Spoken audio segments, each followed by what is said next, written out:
Yo, bro, Lutro the music is really putting the music into the map, bro.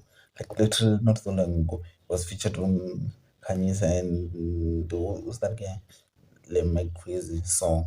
That means it's there. You know what I'm saying? That means it's there. It's in that caliber. Yo, bro, I feel like it's one of those of when you have to move from vendor and go out there and just to expose your talent, you know what I'm saying? Like, ndi zwiṅwe zwo fana midzo feel u zwi ita kale. Today was a cause pheasant, but look at through the music, it's up there. Just release a track with Una Rhymes. It's always fine. You know what I'm saying? So I just feel like the boys this time and it's time to share.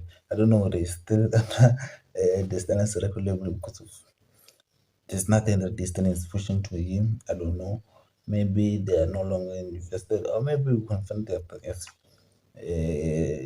Disney in the background was doing all this shit to happen, but or just a bit for the boy is doing it now. So I don't know.